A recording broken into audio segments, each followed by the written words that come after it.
Hello साथियों, नमस्कार। आज हम आपके लिए लेकर आए हैं अमरनाथ धाम से जुड़ी शिव पार्वती कथा। आइए शुरू करते हैं। एक बार देवी पार्वती ने देवों के देव महादेव से पूछा, ऐसा क्यों है कि आप अजर है, अमर है, लेकिन मुझे हर जन्म के बाद नए स्वरूप में आकर फिर से बरसों तप के बाद आपको प्राप्त करना होता है। जब मुझे आपको पाना है तो मेरी तपस्या और इतनी कठिन परीक्षा क्यों? आपके कंठ में पड़ी नरमुंड माला और अमर होने के रहस्य क्या है? महादेव ने पहले तो देवी पार्वती के उन सवालों का जवाब देना उचित नहीं समझा, लेकिन पत्नी हट के कारण कुछ गूढ़ रहस्य उन्हें बताने पड़े। शिव महापुराण में मृत्यु से लेकर अजर अमर तक के कई प्रसंग है, जिनमें एक साधना से जुड़ी अमर कथा बड़ी रोचक है, जिसे भक्तजन अमरत्व की कथा के रूप में जानते हैं। हर वर्ष हिमालय में अमरनाथ, कैलाश और मानसरोवर तीर्थ स्थलों में लाखों श्रद्धालु पहुंचते हैं, सैकड़ों किलोमीटर की पैदल यात्रा करते हैं। क्यों? यह विश्वास यूं ही नहीं उपजा। शिव के प्रिय अधिक मास अथवा आषाढ़ पूर्णिमा से श्रावण मास तक की पूर्णिमा के बीच अमरनाथ की यात्रा भक्तों को खुद से जुड़े रहस्यों के कारण और प्रासंगिक लगती है। पौराणिक मान्यताओं के अनुसार अमरनाथ की गुफा ही वह स्थान है जहां भगवान शिव ने पार्वती को अमर होने के गुप्त रहस्य बतलाए थे। उस दौरान उन दो ज्योतियों के अलावा तीसरा वहां कोई प्राणी नहीं था, न महादेव का नंदी और न ही उनका नाग, न सिर पे गंगा और न ही गणपति और कार्तिकेय। क्योंकि गुप्त स्थान की तलाश में महादेव ने अपने वाहन नंदी को सबसे पहले छोड़ा।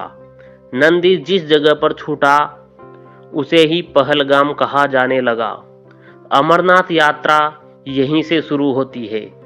यहाँ से थोड़ा आगे चलने पर शिवजी ने अपनी जटाओं से चंद्रमा को अलग कर दिया। जिस जगह ऐसा किया वह चंदनवाड़ी कहलाती है।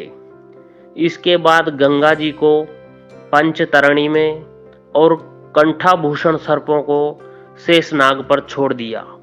इस प्रकार इस पड़ाव का नाम शेषनाग पड़ा। अमरनाथ यात्रा में पहलगाम के बाद अगला पड़ाव है गणेश टॉप। मान्यता है कि इसी स्थान पर महादेव ने पुत्र गणेश को छोड़ा। इस जगह को महागुणा का पर्वत भी कहते हैं। इसके बाद महादेव ने जहां पिस्सू नामक कीड़े को त्यागा वह जगह पिस्सू घाटी है। इस प्रकार महादेव ने अपने पीछे जीवनदायिनी पांचों तत्वों को स्वयं से अलग किया। इसके पश्चात पार्वती संग एक गुफा में महादेव ने प्रवेश किया। कोई तीसरा प्राणी यानी कोई व्यक्ति, पशु या पक्षी गुफा के अंदर घुस कथा को न सुन सके, इसलिए उन्होंने चारों ओर अग्नि प्रज्वलित कर दी। फिर महादेव ने जीवन के गूढ़ रहस्य की कथा शुरू कर दी। कहा जाता है कि कथा सुनते सुनते देवी पार्वती को नींद आ गई। वह सो गई और महादेव को यह पता नहीं चला। वह सुनाते रहे। यह कथा इस समय दो सफेद कबूतर सुन रहे थे और बीच बीच में गूं गूं की आवाज निकाल रहे थे। महादेव को लगा कि पार्वती मुझे सुन रही है और बीच बीच में हुंकार भर रही है। चूंकि वैसे भी भोले अपने में मग्न थे तो सुनाने के अलावा ध्यान कबूतरों पर नहीं गया। दोनों कबूतर सुनते रहे। जब कथा समाप्त होने पर महादेव का ध्यान पार्वती पर गया तो उन्हें पता चला कि वे सो रही है। तो कथा सुन कौन रहा था? उनकी दृष्टि तब दो कबूतरों पर पड़ी तो महादेव को क्रोध आ गया।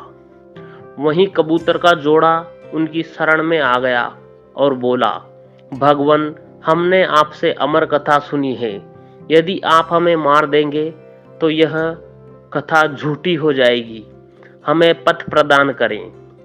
इस पर महादेव ने उन्हें वर दिया कि तुम सदैव इस स्थान पर शिव व पार्वती के प्रतीक चिन्ह में निवास करोगे।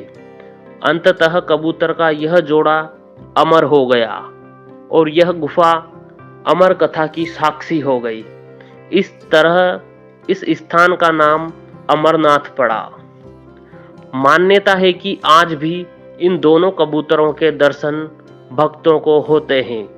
अमरनाथ गुफा में यह भी प्रकृति का ही चमत्कार है कि शिव जी की पूजा वाले विशेष दिनों में बर्फ के शिवलिंग अपना आकार ले लेते हैं।